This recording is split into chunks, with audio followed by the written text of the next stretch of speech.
Il est 7h44 sur BFM Business et sur AMC Live. L'invité du grand entretien ce matin, c'est Arthur Lemoine. Bonjour, vous êtes directeur général des Galeries Lafayette depuis juillet dernier. Ça fait 15 ans que vous travaillez dans le groupe. Vous vous retrouvez avec une actualité chargée, avec des questions de concurrence chinoise. Le dossier Shein BHV, on va en parler. Mais avant tout, votre actualité cette semaine, c'est que vous avez inauguré un nouveau grand magasin en Inde. C'est à Mumbai. Est-ce que ça ressemble aux Galeries Lafayette Haussmann tel qu'on le connaît? Racontez-nous à quoi ça ressemble. On a eu tout d'abord la chance d'ouvrir effectivement le premier grand magasin en Inde. Il faut se rendre compte que l'Inde, c'est un pays assez formidable, assez extraordinaire, à la fois par sa taille, c'est un pays assez immense et par sa population, mais également très prometteur en termes de croissance. Et aujourd'hui, il n'y avait que 6 centres commerciaux sur l'ensemble du marché indien et aucun grand magasin.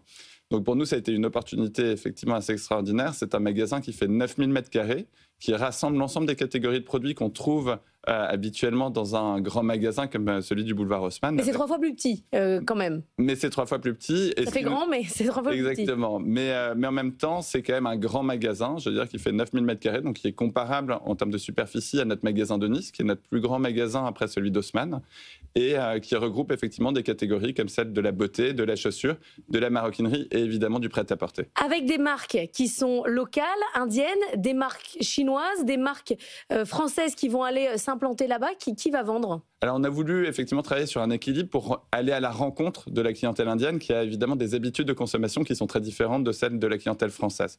Néanmoins, on a aussi aujourd'hui 300 marques que nous accueillons dans ce magasin, dont 70% en exclusivité. Ça veut dire que plus de 200 marques font leur entrée en Inde grâce aux Galeries Lafayette. C'est majoritairement des marques occidentales et surtout des marques françaises, mais on a aussi décidé d'y accueillir des marques indiennes pour résolument ancrer ce magasin dans la ville de Mumbai. C'est quoi comme marque française par exemple ?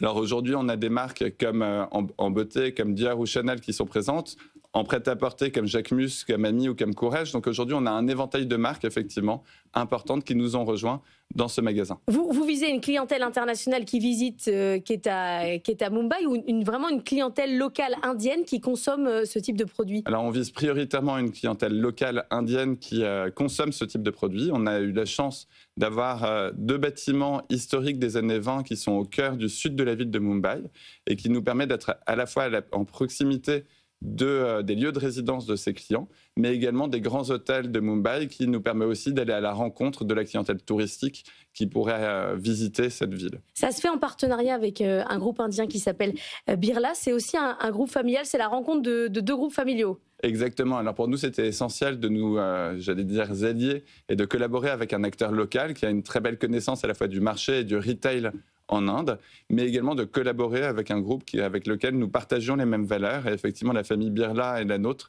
partageons une même vision à long terme et une même vision du commerce. Aujourd'hui, les Galeries Lafayette à l'international, c'est Pékin, Shanghai, Shenzhen, Macao, le Luxembourg. Vous allez ouvrir à Riyad aussi. C'est prévu pour quand ? Alors aujourd'hui, on est présent, j'allais dire, de longue date au Moyen-Orient, puisqu'on a un magasin à Dubaï depuis la fin des années 2000. On a également un magasin à Doha. Et donc, naturellement, on est en train d'étudier différents projets à Riyad. Le timing est encore en cours de définition plus précise. Les Galeries Lafayette, c'est une marque de grands magasins qui s'exporte en France. On est en plein sujet de concurrence chinoise avec Shein. Vous ne voulez pas que la marque cohabite avec Shein au BHV. Vous avez rompu le contrat d'affiliation entre les Galeries Lafayette et la Société des grands magasins. Vous avez, vous, une clientèle chinoise très forte qui vient dans vos magasins, notamment à Paris. Comment vous vendez, expliquez cette rupture? C'est anti-chinois, anti-concurrence? C'est quoi votre vision?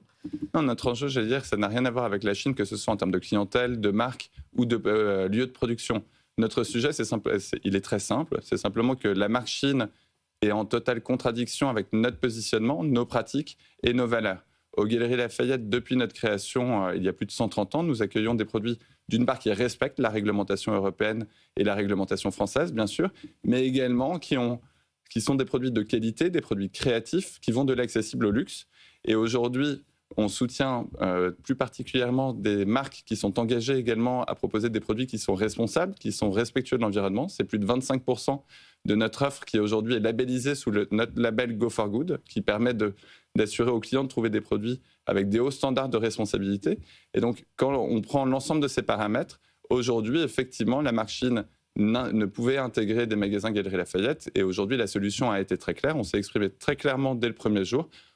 Et on a trouvé effectivement cette solution avec la société SGM pour que ces magasins soient rebaptisés BHV. Ce qui est compliqué, c'est que vous avez aussi les murs du BHV qui devaient être vendus à M. Merlin et l'ensemble de son entreprise SGM. Ces murs, c'est quoi votre accord? Est-ce que vous pensez qu'il peut y avoir une baisse de valeur, puisque aujourd'hui c'est quasiment vide dans le BHV, il y a beaucoup de marques qui sont parties. Est-ce que ça atteint la valeur du bien immobilier? Jusqu'à quand court votre accord avec SGM? Alors aujourd'hui, ce qu'il faut comprendre, c'est qu'on a une promesse de vente effectivement qui nous engage avec la SGM. Donc nous, on respectera nos engagements vis-à-vis de cette société comme on respecte l'ensemble de nos engagements avec l'ensemble de nos partenaires.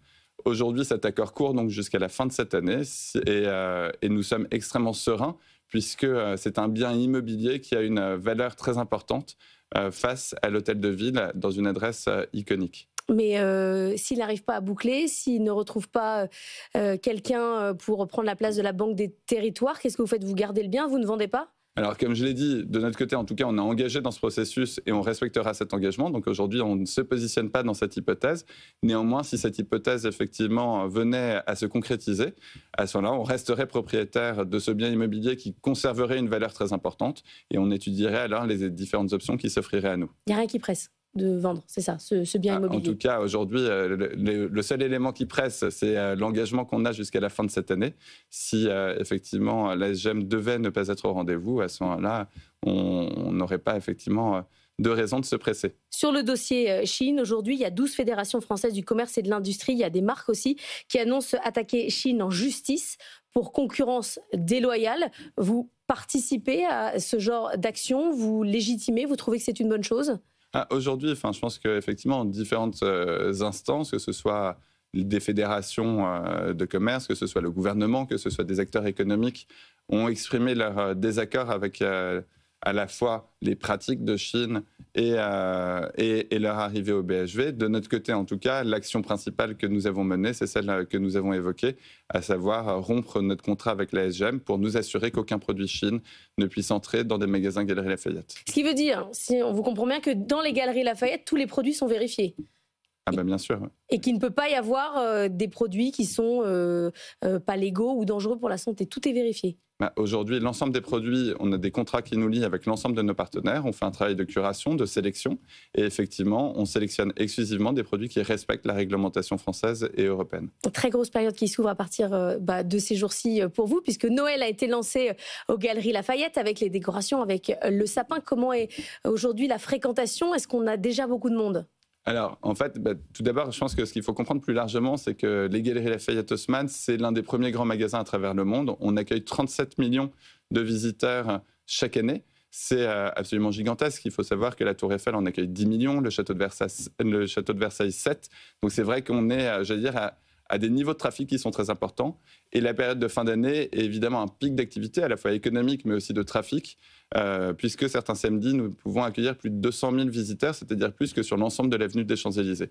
Donc c'est évidemment, j'allais dire, des trafics qui sont très importants. C'est une période qui est très forte, mais c'est surtout une période, j'allais dire, pour nous, qui est particulière, parce que c'est celle où notre métier prend tout son sens. C'est celui de partager des moments de joie avec nos clients. Et je crois que nos clients, ils sont très sensibles, puisque petits ou grands, on a tous un souvenir du sapin des Galeries Lafayette, des vitrines des Galeries Lafayette, qui sont des lieux iconiques et de partage à découvrir en famille. Mais en termes de trafic, cette année, pas de changement? Enfin, on est sur des bonnes tendances ou pas? Alors, et en trafic, mais plus généralement, j'allais dire même en termes d'activité, on a une très belle année 2025.